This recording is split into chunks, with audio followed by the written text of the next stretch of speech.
action plan is going to be. We are flashing some important numbers at the bottom of our screen. If you need help and information, please dial those helpline numbers.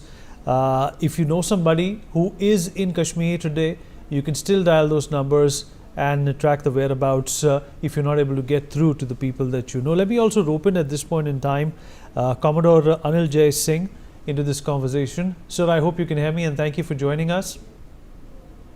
I can hear you, and thank you very much for having me on your show. Right, so obviously, there is a lot to talk about, but there is an undeniable element of the role of Pakistan, which does not need any time to be proven. It's something that's a given when something dastardly and implicit like this happens.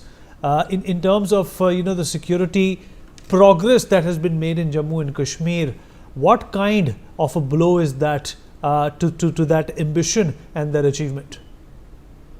Well, you see, firstly, I think, the Kashmiri development model and the success of Kashmir in the last few years, be it in development, be it in tourism, must have been rankling Pakistan for a long time, because that is something they do not want to see happening in that state on the Indian side.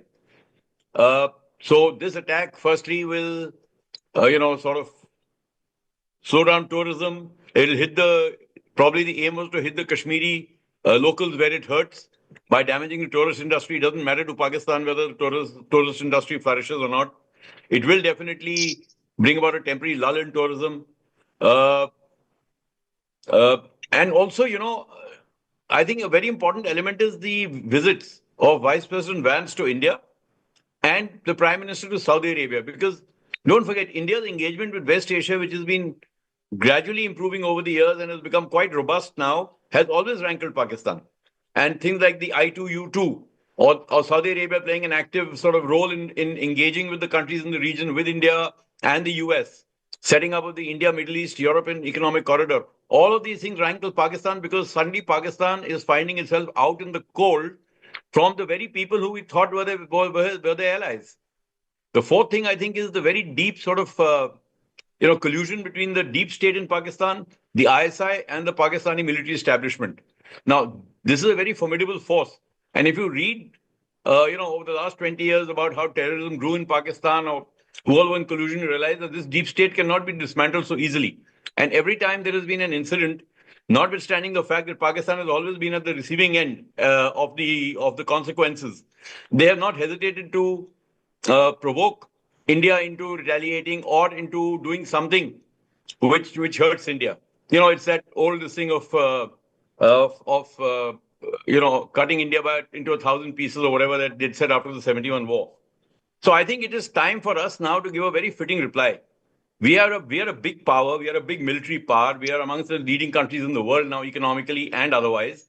And I don't think we are no longer considered what used to be earlier perceived to be a soft state. So I think we have now reached a stage where we have to hit back hard, but at a time and place of our choosing.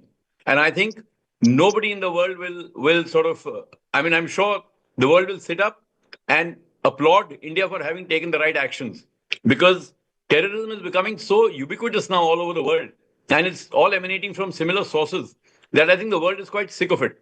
And I think anybody who takes a bold stand against it does seem to get the support of other nations around it. So I think India has now reached a stage where we don't really have to worry about what the consequences will be, because we know we are the big power. And I'm surprised that Pakistan, despite what happened in Uri and thereafter Balakot, etc., still continues to follow the same tactics. They've done it through 3 wars. In all of them, they ended up at the receiving end, but that didn't prevent them from still doing a Kargil in 1999. So I think it's time they learned a lesson, a befitting lesson.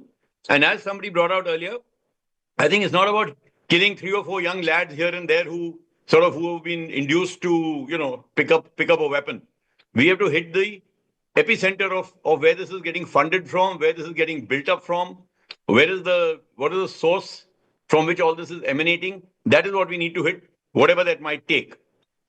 Also, we must not forget that, many of the youth in Kashmir, we always suspect that